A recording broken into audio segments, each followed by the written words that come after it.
네, 아버지 하나님, 이 추운 겨울이 다가옵니다.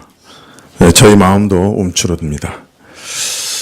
저희 마음에 하나님께서 역사해 주셔서 하나님의 위로와 보호하심과 또 지키신다고 하는 확신이 저희 마음을 견고하게 지키게 해 주십시오.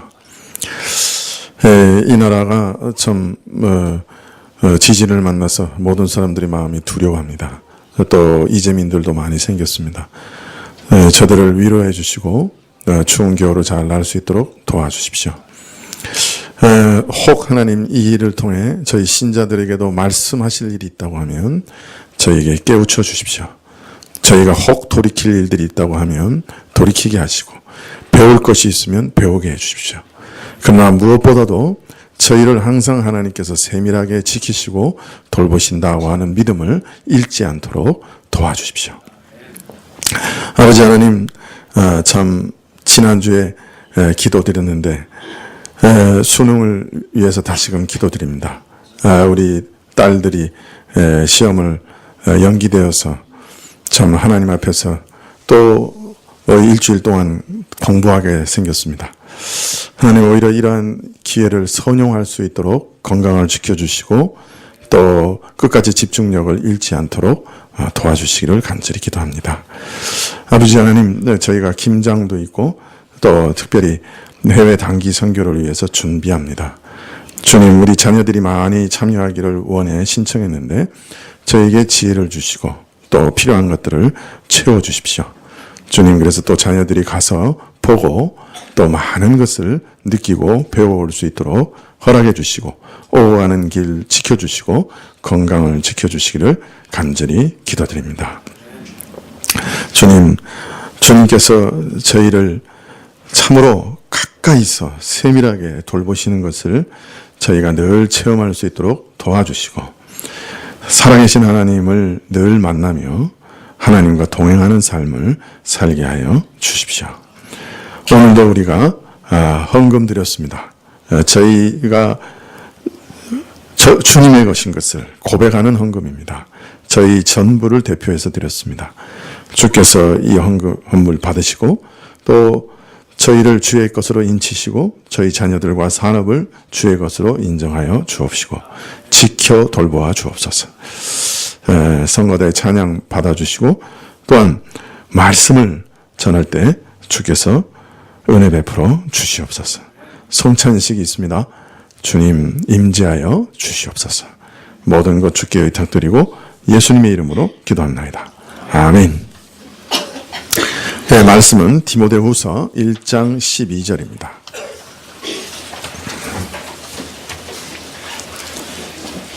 디모데후서 1장 12절입니다.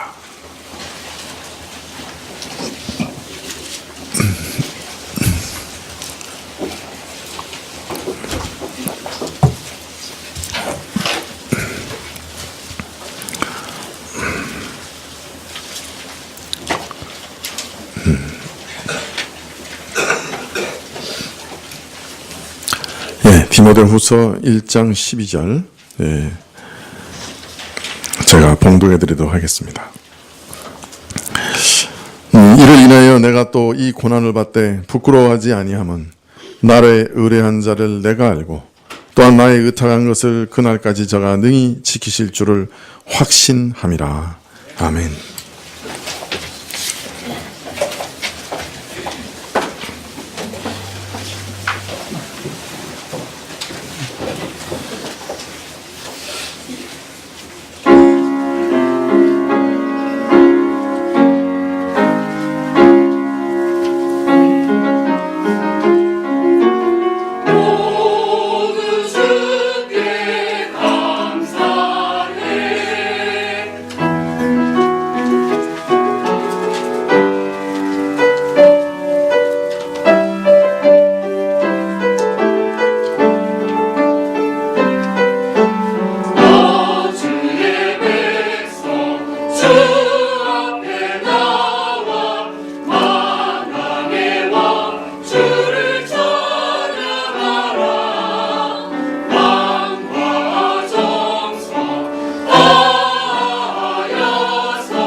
아멘.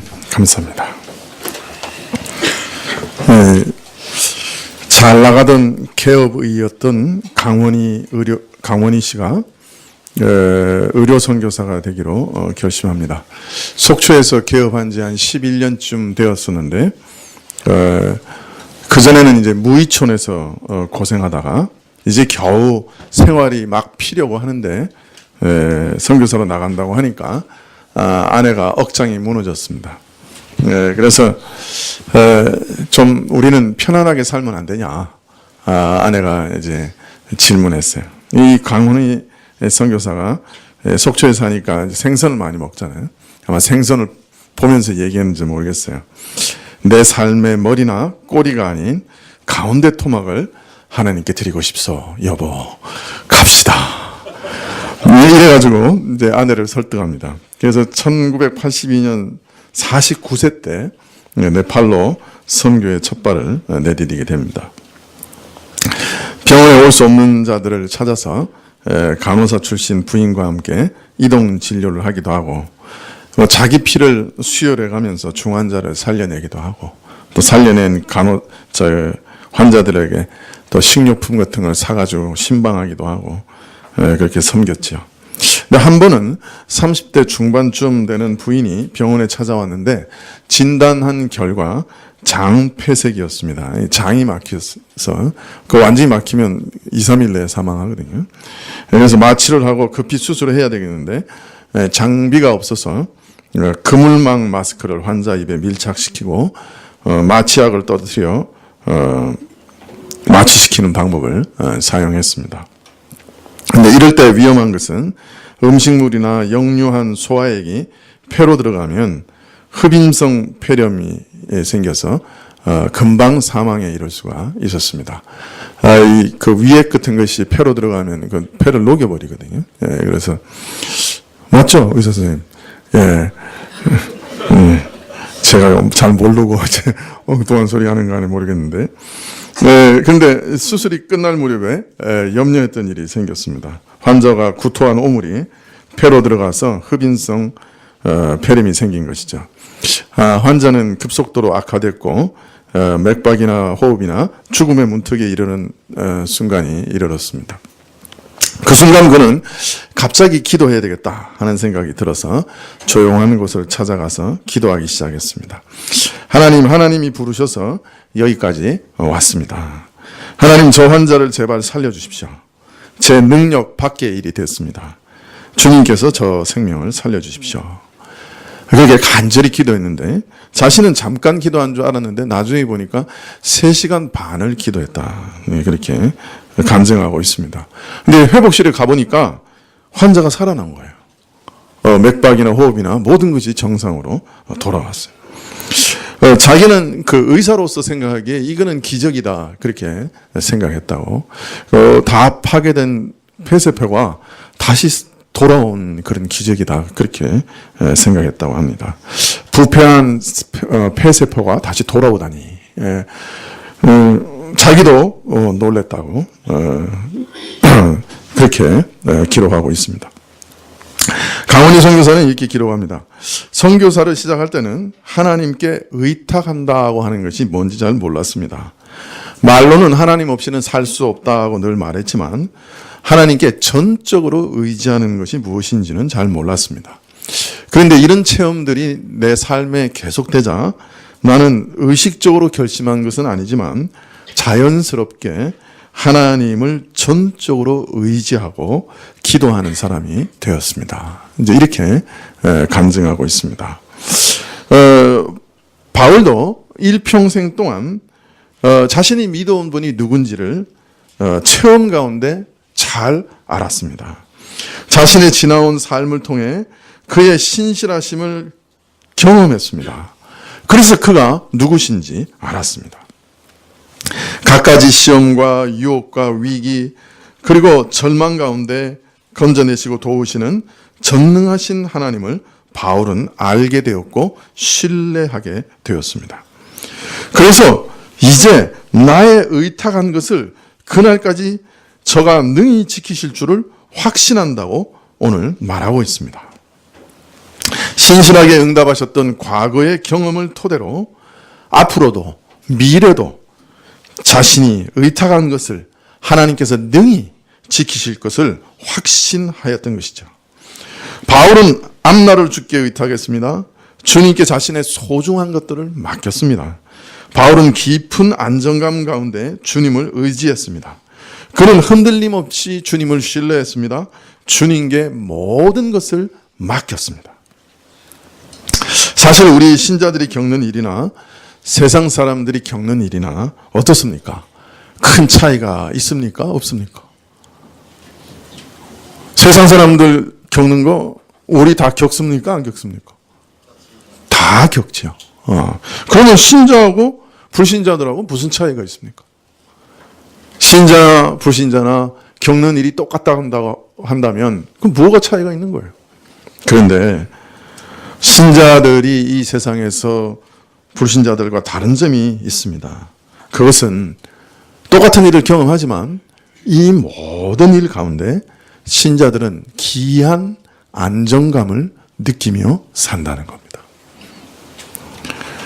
이 안정감은 외부로부터, 환경으로부터 오는 것이 아닙니다. 이 안정감은 하나님을 온전히 신뢰함으로 오는 것입니다. 그래서 하나님을 신뢰하는 정도에 따라 안정감의 수준도 달라집니다. 어떤 사람은 참 큰 평안과 안정감을 누리며 살기도 하고 어떤 사람은 믿는다고 하지만 여전히 벌벌벌 떨면서 살기도 합니다. 그것은 그 자신이 하나님을 얼마나 아느냐 그리고 하나님을 얼마나 신뢰하느냐 하는 것에 따라 안정감이 달라지기 때문에 그렇습니다. 조지 뮬러 목사는 여러분 잘 아시죠? 오직 기도만으로 고아원을 운영했습니다. 참 이분은 특이한 것이 누구한테 가서 미리 내가 얼마 후원할 테니까 뭐 약정을 받고 이런 일 한 적이 없어요. 그냥 기도하고 그냥 신문 하나 냈어요. 내가 그 고아원에서 이런 일을 합니다라고 뉴스레터 같은 거 하나 내서 그냥 이렇게 보냈어요. 그러니까 아무에게도 뭐 약속받거나 그런 적이 없었어요. 그런데 항상 기도하고 그 기도만으로 나중에는 2만 명 정도의 고아들을 먹여 살렸어요. 대단하죠? 예, 그가 이렇게 간증한 것들을 보면 한 4만 번 정도 기도 응답을 받았다고 그렇게 기록하고 있습니다. 그 일생을 보면 뭐 그 기도 응답 받은 거 보면 정말 재밌는 거 엄청 많아요. 한 번은 이제 그 아침에 저 아이들한테 밥을 나눠줘야 되는데 먹을 게 하나도 없는 거예요. 다 떨어지고 돈도 다 떨어지고. 그러니까 기도할 수밖에 없죠. 막 기도하는데 누가 와서 문을 똑똑똑 두드리더라는 거예요. 고아원 문을. 그 문을 열어보니까 어떤 사람이 와서 우유하고 빵을 막 주더라는 거예요. 왜 그러냐 그랬더니 이 사람이 우유하고 빵하고 배달하는 사람이라. 배달하다가 고아원 앞에서 마차 축이 부러졌어. 그 더 이상 갈 수가 없는 거예요. 그냥 수리하려면 너무 시간이 많이 걸리니까 가만 놔두면 우유가 다 상하게 되니까 어떻게 할까 하다가 보니까 앞에 고아원이 눈에 보이는 거예요. 그래가지고 그 우유하고 자기 배달하던 빵하고 주고 갔다는 거예요. 하나님이 갚으셨겠죠. 네.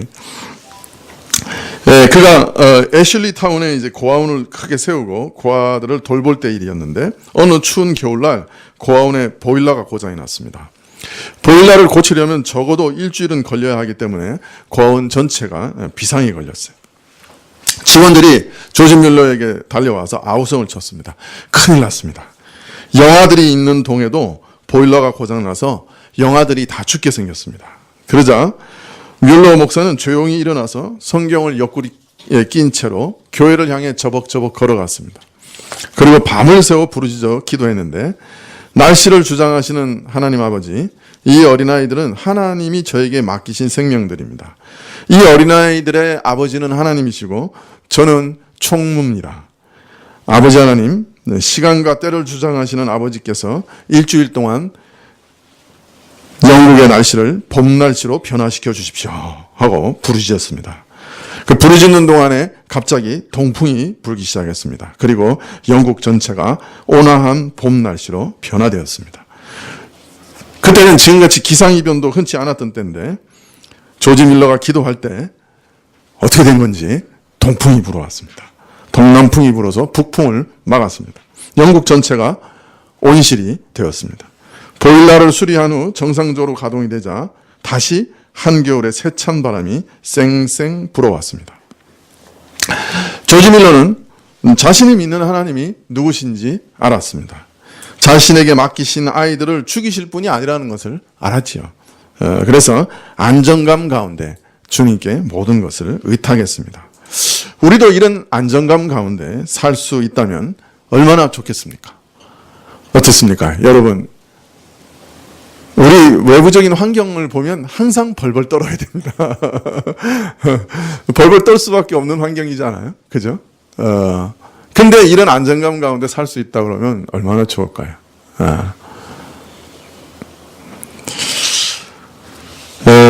자, 그런데 이런 안정감을 얻기 위해서는 오늘 말씀처럼 내가 믿는 자가 누구신가 하는 것을 아는 일이 먼저 선행되어야 합니다. 그래야 알아야 안정감이 있습니다.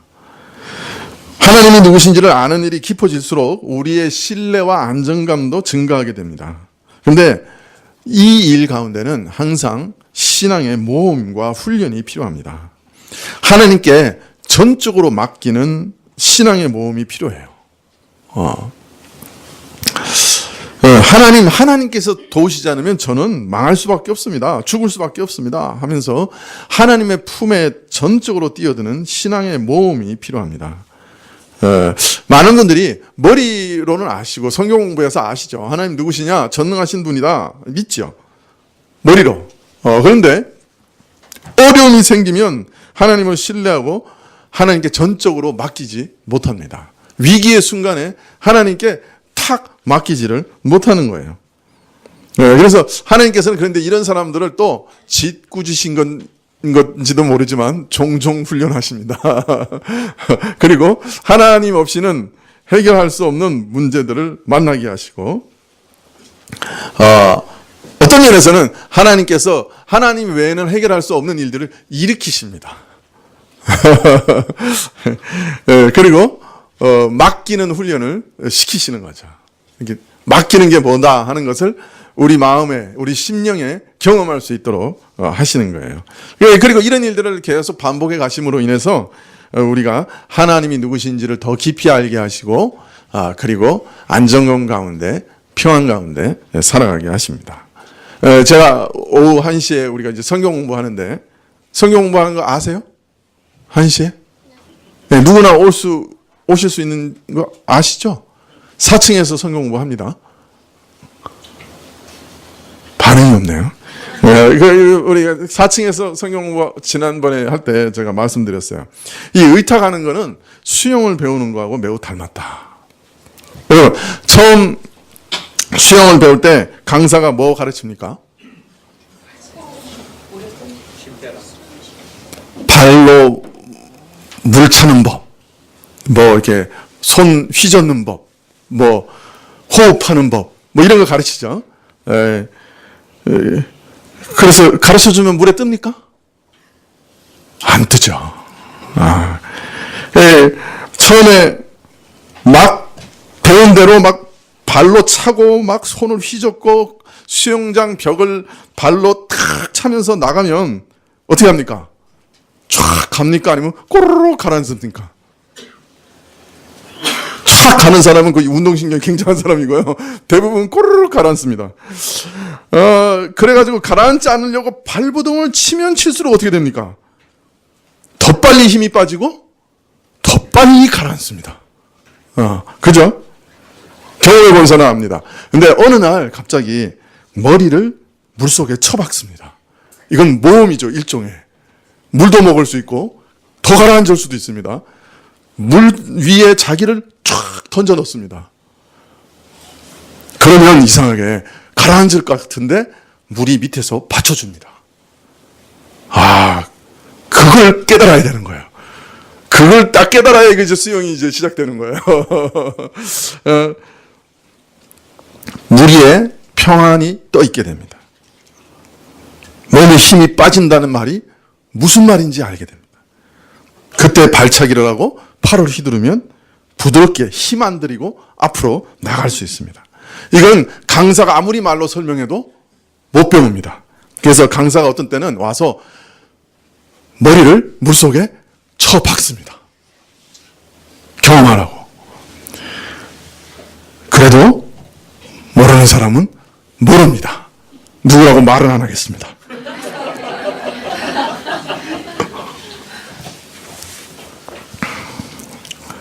이와 마찬가지로 우리도 기도 가운데 하나님께 맡기는 법을 배워야 합니다. 기도 가운데 맡기는 모험을 해야 돼요. 신뢰하고 맡기는 만큼 평안을 얻고 완전히 신뢰하고 맡기면 완전한 평안이 찾아옵니다. 신뢰가 깊어지면 완전히 맡길 수 있고 그때 평안이 옵니다. 바울은 빌립보서 4장 6절에서 이렇게 말씀합니다. 아무것도 염려하지 말고 오직 모든 일에 기도와 간구로 너희 구할 것을 감사함으로 하나님께 아뢰라. 그리하면 모든 지각에 뛰어난 하나님의 평강이 그리스도 예수 안에서 너희 마음과 생각을 지키시리라. 이것이 우리가 평안과 안정감을 유지하는 비결입니다. 빌립보서 몇 장이라고요? 4장 6절입니다. 다시 한번 읽어드리겠습니다. 아무것도 염려하지 말고 오직 모든 일에 기도와 간구로 너희 구할 것을 감사함으로 하나님께 아뢰라. 그리하면 모든 지각에 뛰어난 하나님의 평강이 그리스도 예수 안에서 너희 마음과 생각을 지키시리라. 우리 생각을 뛰어넘는 평강. 우리 생각으로는 도저히 답이 없는데 평안해.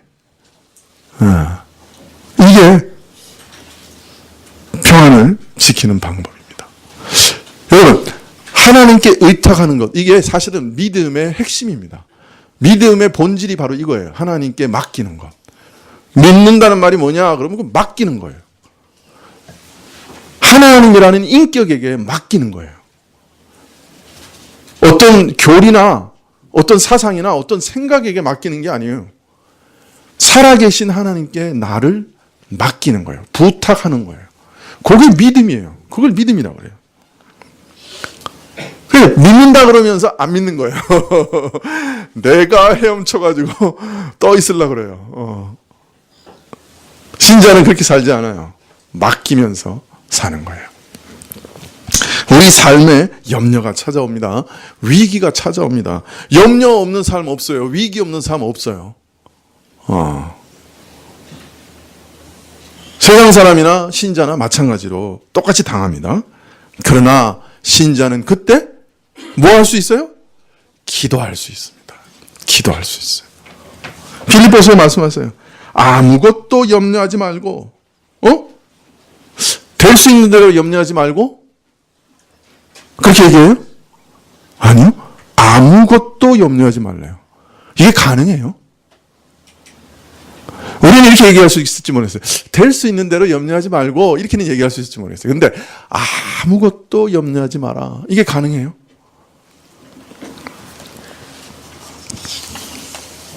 참 놀라운 말씀이죠. 아무것도 염려하지 말라. 아무것도 염려하지 말라고 하셨기 때문에 모든 것을 기도하라. 그렇게 얘기하시는 거예요. 이게 연결되는 거예요. 아무것도 염려하지 않으려면 어떻게 해야 되는 거예요?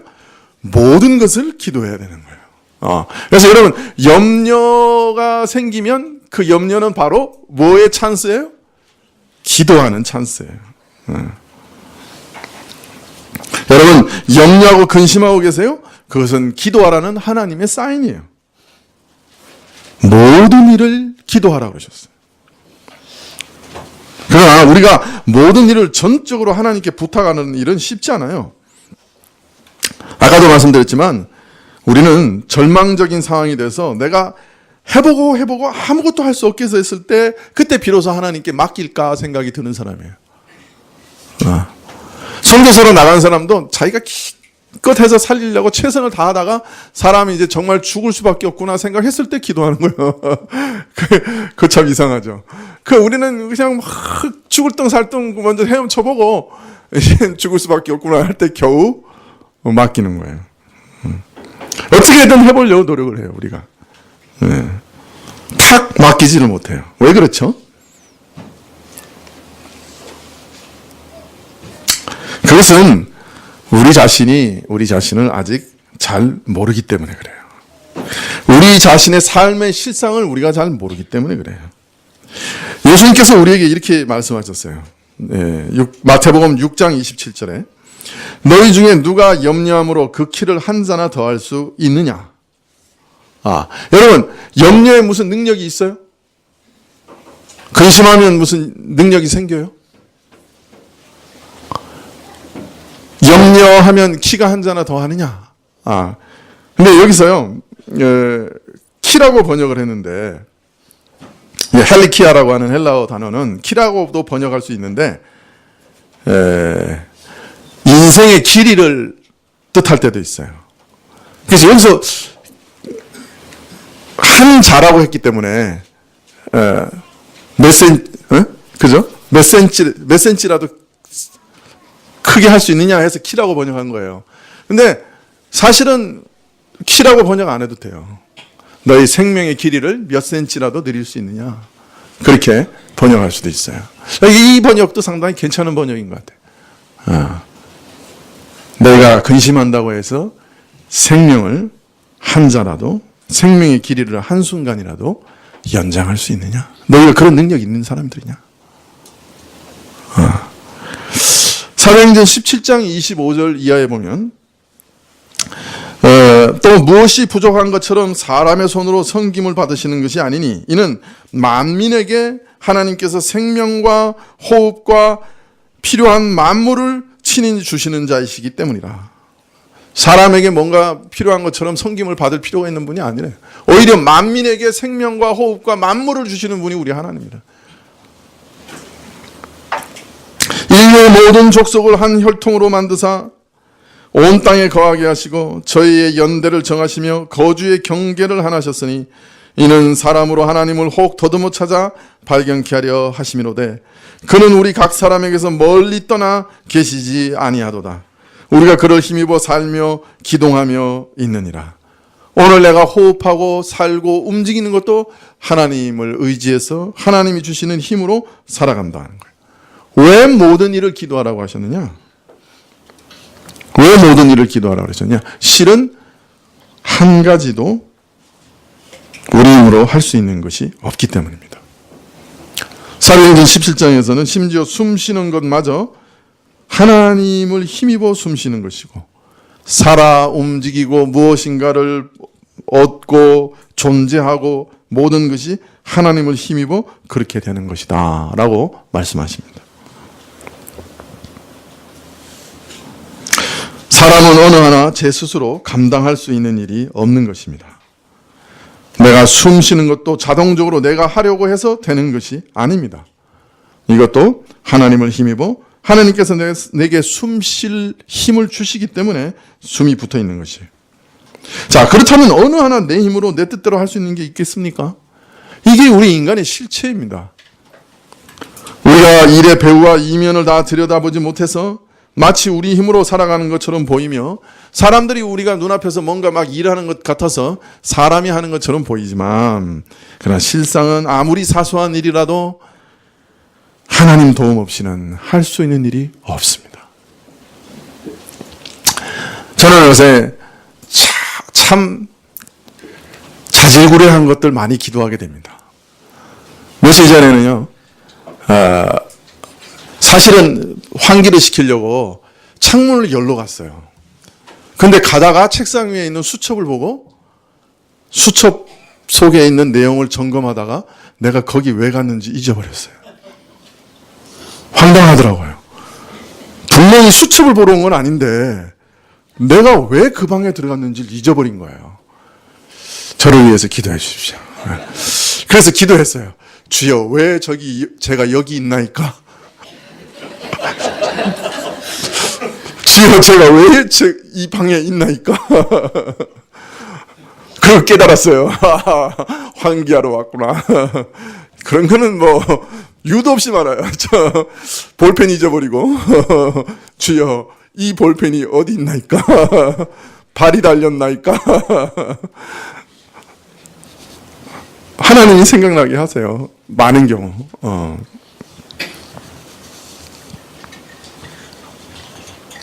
여러분, 여러 번 말씀드렸지만 기도는 내가 할 수 없다는 것을 전제로 하는 거예요.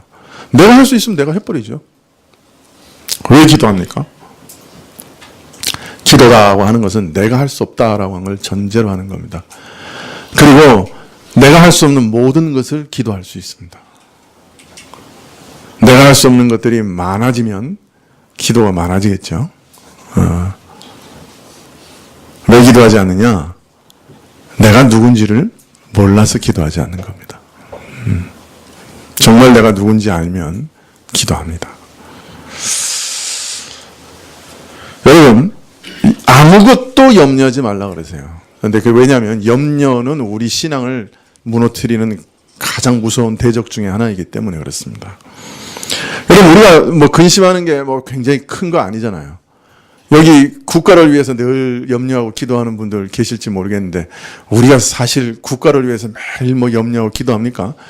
염려한다는 거는 맨날 한다는 얘기, 하는 게 애 공부 못하는 거, 그냥 상사에게 멸시받는 거, 이웃하고 싸우는 거, 아이들 옷 입힐 옷 색깔, 한 달 살림하는 예산, 나날이 불어나는 몸무게, 뭐 이런 작은 염려들이죠, 사실. 그러나 이런 염려들이 사실은 우리 삶을 무너뜨릴 수 있습니다. 여러분, 뱀에 물리는 것보다 벌떼가 더 무섭습니다. 도끼질 여러 번에 나무가 넘어집니다. 네. 작은 염려라고 이게 우리가 얕잡아 보면 안 됩니다. 예, 신앙생활 자체를, 인생 자체를 무너뜨릴 수도 있습니다. 염려는. 작은 근심이 모여 큰 일이 됩니다. 여러분, 그러나 작다고 하나님께서 안 들어주시는 법이 없습니다. 모든 것을 간구하십시오. 믿으십니까? 예. 자, 그런데 바울은 오늘 빌립보서 말씀에 보면 이 기도에 특별한 한 조건을 붙이고 있어요. 빌립보서 4장 6절에 보면 아무것도 염려하지 말고 오직 모든 일에 기도와 간구로 너희 구할 것을 감사함으로 하나님께 아뢰라 그랬어요. 이상한 말이 하나 붙어 있어요. 뭐요?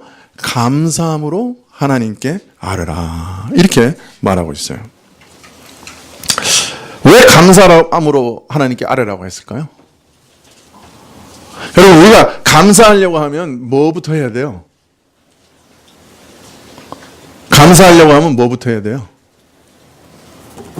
감사 안 해보셨어요? 감사하려면 뭐부터 해야 돼요? 그동안 하나님 뭐 주셨는가 헤아려 봐야 감사가 되는 거죠. 뭘 주셨어? 헤아려 봐야 감사가 되잖아요. 그리고 이런 일을 하시는 하나님은 도대체 누구셔? 라고 생각해 봐야 감사가 되잖아요. 아, 하나님 그래도 신실하시게 말씀대로 이루신 하나님이시네요. 감사합니다.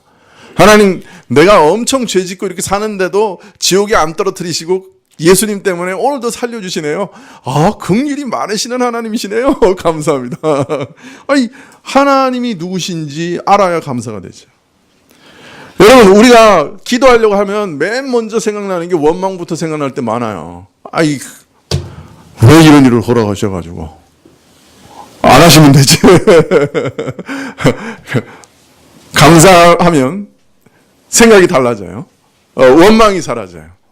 그래서 감사라고 하는 거예요.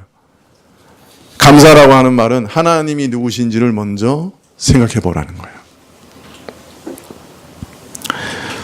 하나님께 시선을 돌리라는 말이에요. 진짜로. 사실 우리는 기도하러 나가가지고 문제를 더 바라봐요. 우물 안에 개구리가 자기 위에 있는 그 조그만 하늘이 전부인 것처럼 그 작은 하늘이 어두워지면 다 어두워지는 줄 낙담하지만 하나님은 전능하신 분이시. 우리 작은 하늘이 어두워졌다고 해서 모든 하늘이 어두워진 건 아니에요. 문제만 바라보면 믿음이 생기질 않아요. 기도에 믿음 없이 기도해요. 감사하는 것은 이것을 방지하는 원리예요. 먼저 하나님이 누구신지를 바라봐라. 나의 하나님이 누구신지, 그가 베푸신 축복이 무엇인지 시선을 돌려 하나님을 바라봐라. 그 말이에요.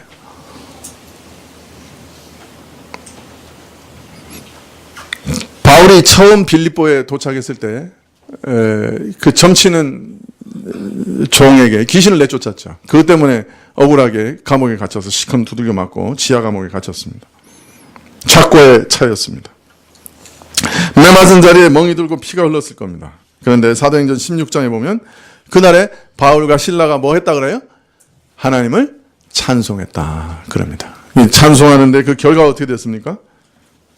지진이 나서 옥문이 열리고, 그 옥문이 열리면 죄인들이 다 도망갔을 줄 알았는데 그 간수장이 와보니까 죄인들이 그냥 있는 거예요. 옥문이 열려서 죄인들이 도망간 줄 알고 간수장은 자결하려고 그랬어요. 로마에서는 죄수가 도망가면 간수장은 자기 목숨으로 대신해야 되거든요.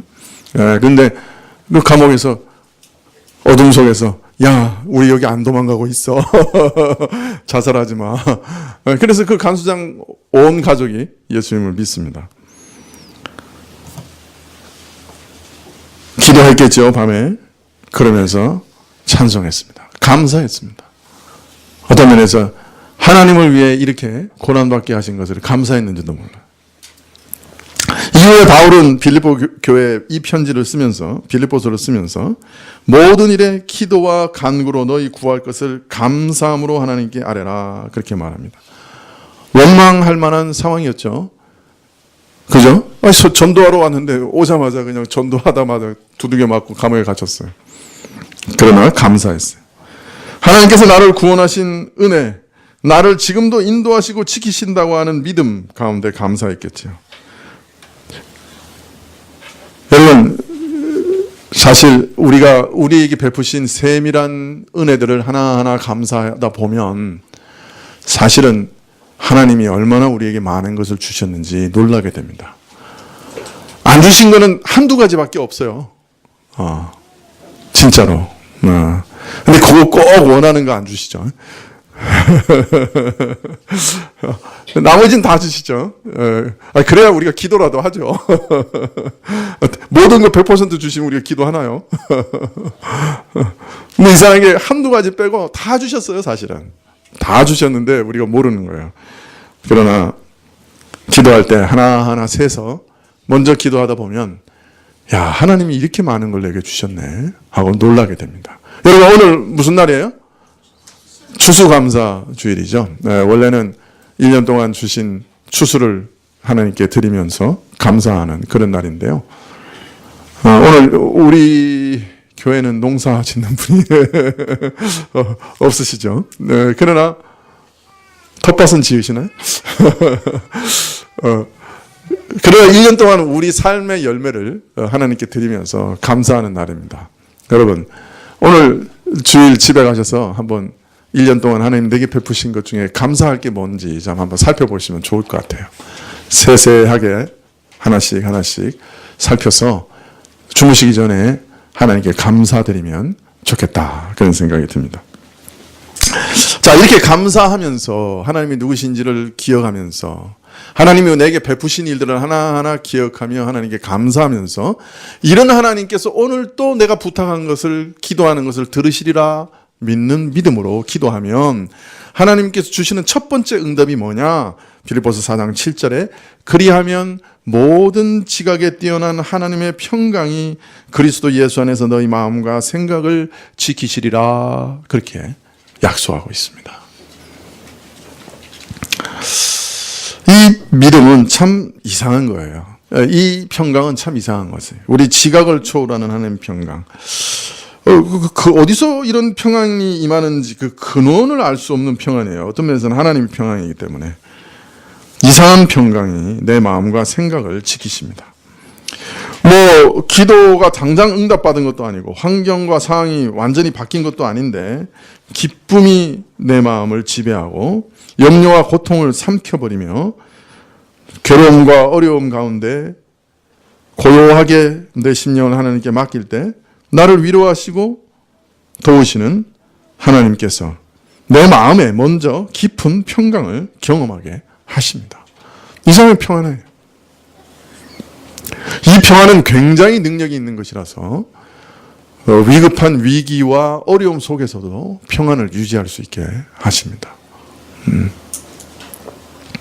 사실은 죽음 앞에서도 평안을 유지하게 하시는 능력이 있습니다. 이 평안은. 이 평안을 경험하는 사람은 죽음 앞에서도 담대합니다. 제가 아는 그 목사님 한 분은 그 내장에서 출혈이 나서 그 폭포처럼 피를 흘렸어요. 이제 이게 여러 가지 이렇게 질병이 복합되고 오랫동안 알아온 것이기 때문에 소망이 없었어요. 그런데 이제 수혈을 이제 막 하는데 이게 피를 토하고 쓰러졌다가 이제 정신 차린 다음에 이렇게 수혈을 하는 모습을 보더니 하는 말이, 야, 나는 이양지 아무리 수혈해도 죽는 사람인데 이 아까운 피를 왜 나한테 쏟아붓냐. 그 자기가 그걸 수혈을 빼버렸어요. 그리고 가족들하고 장로님들 다 불러 모아가지고 설교를 했어요. 난 지금 하나님께로 간다. 뒷일 잘 부탁한다. 평안해라. 나도 평안하다. 그리고 바로 돌아가셨어요. 그래서 그 장로님이, 우리 목사님은 평소에도 설교 열심히 하시더니 죽기 전에도 설교하고 가셨다고. 이 평안은 죽음도 이기는 평안이에요.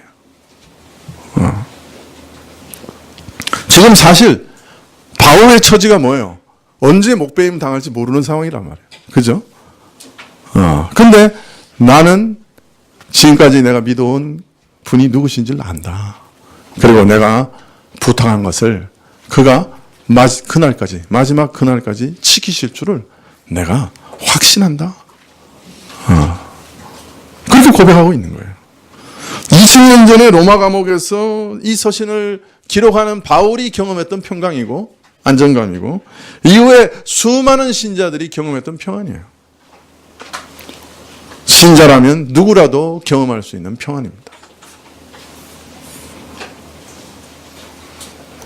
이 평강은 나의 하나님은 선하신 하나님이라 나에게 가장 복되게 응답하시리라 하는 믿음에서, 더 나아가 주님께 나를 맡길 때 나의 하나님께서는 졸지도 주무시지도 않고 나를 지키시고 내 인생을 책임지시고 이끌어내신다 하는 평안이요. 또 그러므로 앞으로 내 앞에 기다리는 것이 순경이든 역경이든 무슨 상관이 있겠는가. 중요한 것은 하나님께서 나와 함께 하시는 것이고 내게서 그의 거룩한 뜻을 이루어 가시는 것이 아닌가 하는 믿음 때문에 생기는 평안이요. 최종적으로는 아버지 하나님이 내 뜻대로 마시고 오직 아버지의 뜻대로 하옵소서라는 기도와 함께 하늘에서 내려오는 놀라운 평강입니다. 바울의 고백은 이런 확신 가운데 고백입니다. 나의 의탁한 것을 그날까지 저가 능히 지키실 줄을 확신한다.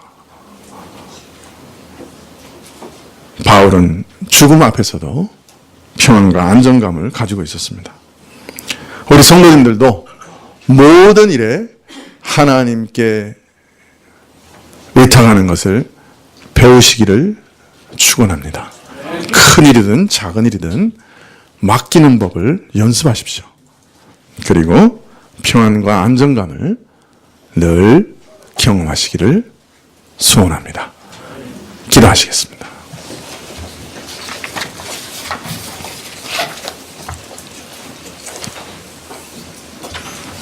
주님, 이 땅은 참 평안이 없습니다. 저희 마음에 그토록 갈구하는 평안이 없는 곳입니다. 사방을 둘러보아도 편치 않습니다. 그러나 주님 품 안에는 평안이 있습니다. 어린아이가 그 젖 먹는 어미 품에 있을 때 평안을 누리듯이 우리도 주님 품 안에 있을 때는 평안을 누립니다. 주님, 우리가 항상 주의 품 안으로 뛰어들게 하옵소서. 우리 모든 것을 맡기게 하옵소서. 맡긴다는 말이 무슨 뜻인지 배우게 해주시기를 구합니다. 예수님의 이름으로 기도합나이다. 아멘. 네, 341장입니다.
설레는 맘 가다듬고 희망 중 기다리면서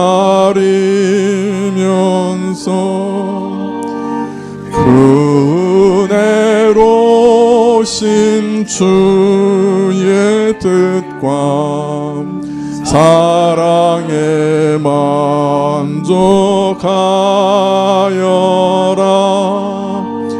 우리를 불러주신 주 마음에 소원하신다. 주 찬양하고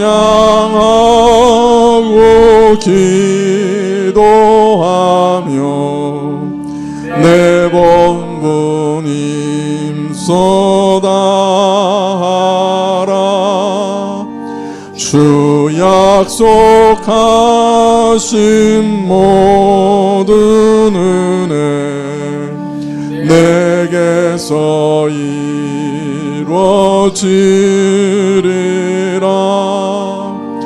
잠들고 의지하는 자 주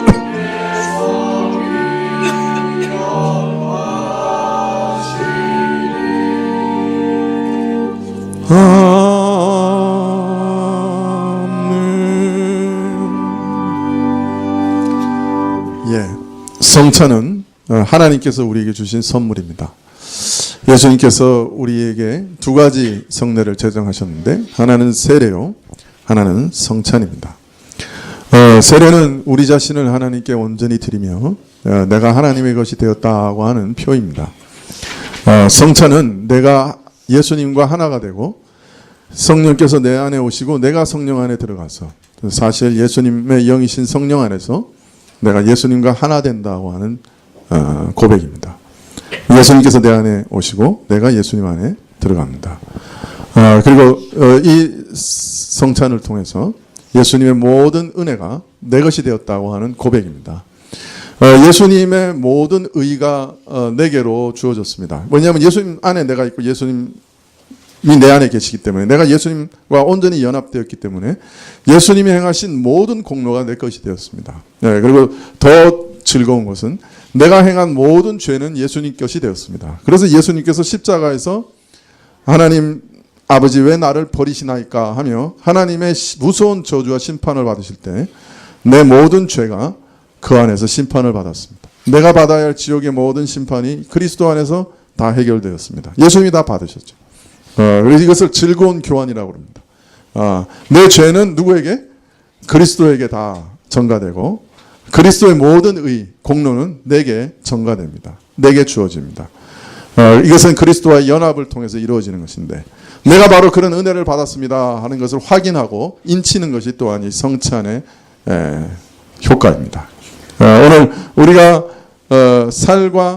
예수님의 살과 피를 포도주와 떡으로 상징해서 우리가 먹고 마시지만, 그러나 이것은 그냥 단순한 떡과 포도주가 아닙니다. 성령께서 역사하시면 우리가 이 떡과 포도주를 우리 입으로 먹고 마실 때 실제로 예수님의 살과 피를 먹는 것과 같은 실제적인 일을, 은혜를 경험하게 하시고 누릴 수 있게 하십니다. 그래서 우리가 이것을 믿음으로 성찬을 먹을 때 나는 예수 그리스도 안에 있고 그리스도가 내 안에 계십니다 하는 그 놀라운 믿음의 고백이 실제적으로 이루어집니다. 그리고 이것을 그리스도께서 영원히 기억하시고 그리스도의 몸된 우리를 영원한 나라에서 맞아 주실 겁니다. 믿음으로 성찬에 참여하시면 좋겠습니다. 잠깐 성찬에 참여하기 전에 우리를 돌아보면 좋겠습니다. 성찬에 참여할 때 혹시 범죄한 것이 생각난다고 하면 회개하는 것이 좋겠습니다. 우리가 죄 가운데 이 성찬을 먹고 마시면 안 되겠어요. 특별히 기억나는 죄가 있으면 이 시간에 회개하면 좋겠습니다. 누군가 용서하지 못하고 있다고 하면 이 시간에 용서하고 풀어주는 것이 좋겠습니다. 나 같은 죄인을 풀어주신 그리스도의 은혜를 경험한 사람이라고 하면 나와 똑같은 죄인이 내게 행한 그 죄를 풀어주고 용서하는 것이 합당한 일입니다. 만일 그리스도께서 나를 위해 죽으셨다고 하는 믿음 없이 성찬을 받는다면 그것은 예수님에 대한 모독이 되겠죠. 혹시 내가 예수님께서 나를 위해 죽으셨다 하는 것을 믿지 않는다고 하면 성찬을 받지 않는 것이 좋겠습니다. 그러나 믿음 주십시오, 내게 믿음이 없으니 내게 믿음 주십시오 하는 기도와 함께 성찬에 참여할 수 있습니다. 그래서 항상 기도하며 성찬에 참여하시면 좋겠습니다. 이 시간에 우리 자신을 돌아보는, 세 가지를 돌아보는 시간을 갖도록 하겠습니다. 잠깐 기도하시죠.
하나님 아버지, 주의 죽으심을 주께서 오시는 날까지 기억하라고 하신 그 명하심대로 오늘 저희가 성찬을 위해 여기 있습니다.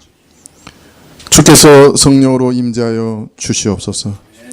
주께서 주시는 평강의 영으로 우리에게 임재하여 주시사 무한한 평강을 우리에게 허락하여 주시옵소서. 우리가 이 성찬에 참여할 때 우리 주의 백성들에게 힘을 주사 죄를 대적할 수 있는 능력을 주시고 모든 고난에서 견딜 힘을 주시옵소서. 죄가 완전히 사하여졌고 우리의 모든 형벌이 완전히 주님의 고난 가운데 해결된 것을 바라보게 하여 주시옵소서. 굳세게 서게 해주시고 주의 백성으로서의 책임을 감당하게 하시고 사랑과 열심으로 참으로 주를 섬기게 해주십시오. 저희를 감화하시고 저희 마음의 평안과 소망을 확신케 하시고 무한한 유익을 주시옵소서. 저희 죄를 고백하옵고 저희가 다 우리에게 죄 지은 자를 용서하여 주오며 주님이 나를 위하여 죽으신 것을 믿으며 이 성찬에 참여코자 하오니 주께서 역사하여 주시옵소서. 예수님의 이름으로 기도합나이다. 아멘. 예, 성찬은 성인으로서 세례를 받으신 분들은 다 참여하실 수 있습니다. 우리 교회 교인이 아닐지라도 세례 교인은 다 참여하실 수 있습니다. 유아 세례를 받으시고 입교하신 분들은 또 다 같이 참여하실 수 있습니다. 예, 분명하겠습니다. 기도하시죠. 주 예수께서 잡히시던 날 밤 떡을 가지사 축사하시고 제자들에게 떼어주셨습니다. 주의 분부하심을 따라 이 떡을 나누고자 합니다. 주님께서 함께하여 주십시오. 저희에게 긍휼을 베풀어 주셔서 떡을 나눌 때 주의 몸을 대함같이 하게 하시고 주의 몸을 실제적으로 먹고 마시는 것처럼 신령한 은혜가 저에게 넘치게 하여 주시옵소서. 저를 위하여 찢으신 살이오니 주님 그 십자가의 고난을 묵상하게 하여 주옵시고 저희를 얼마나 사랑하셨는지 저희로 실감하게 하옵소서.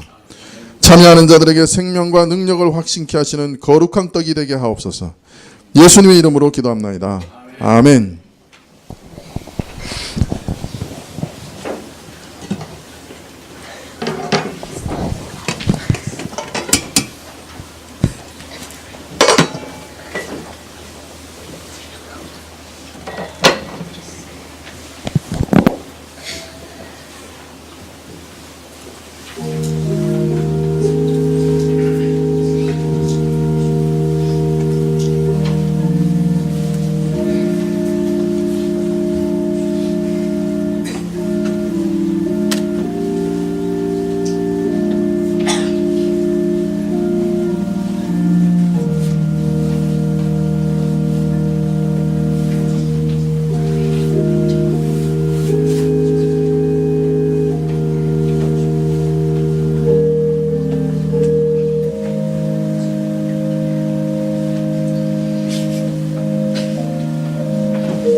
성찬에 참여하기를 원하시는데 떡을 못 받으신 분이 계시면 손들어 표해 주시기 바랍니다. 예, 분장하겠습니다.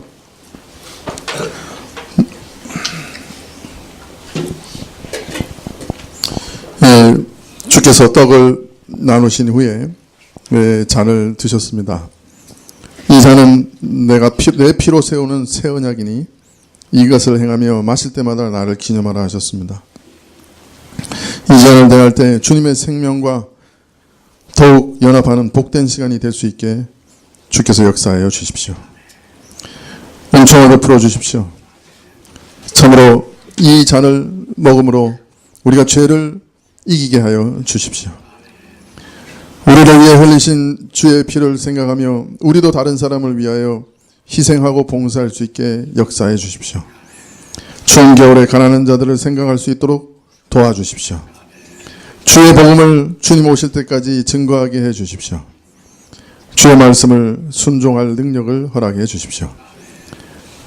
예수님의 이름으로 기도합나이다. 아멘.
떡에 참여하셨는데 혹 잔에 참여하지 못하신 분 계시면 손들어 펴 주시기 바랍니다.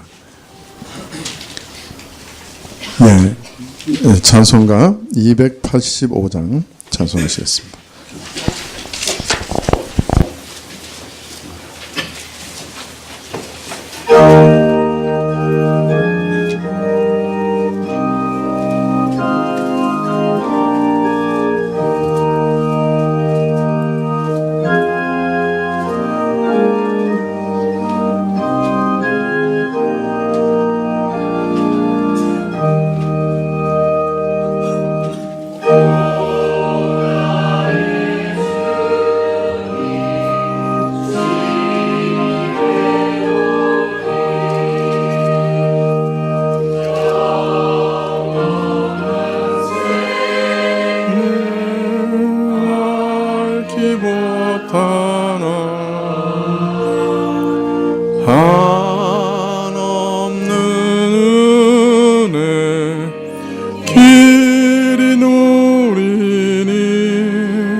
주님께 모든 염려 맡기리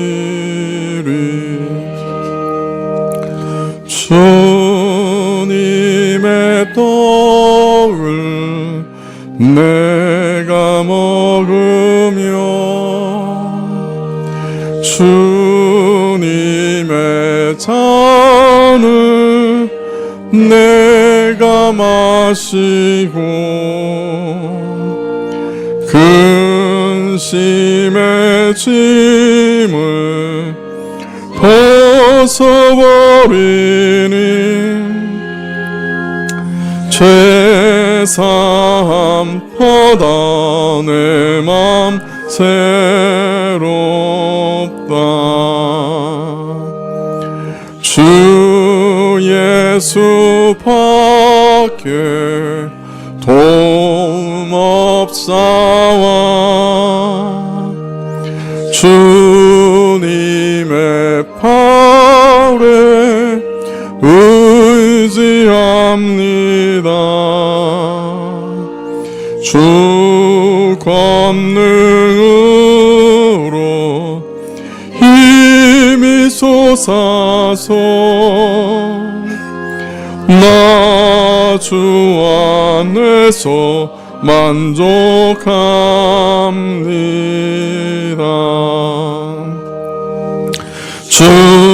주님의 성참 받을 때마다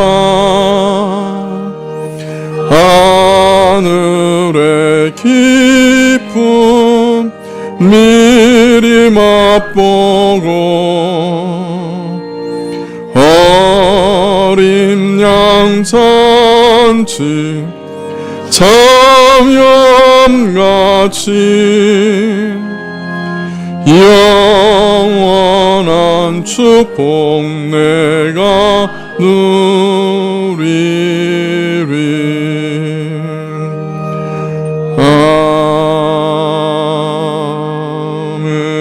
아멘. 기도하시겠습니다. 지금은 우리 주 예수 그리스도의 은혜와 하나님 아버지의 그 크신 사랑과 이 은혜와 사랑을 깨닫게 하시고 누리게 하시는 성령님의 교통하시고 역사하심이 오늘 주의 평강을 구하며 또 성찬에 참여하며 주의 은혜를 기대하며 머리 숙인 주의 백성들 위해 지금부터 영원까지 함께 계실지어다. 아멘.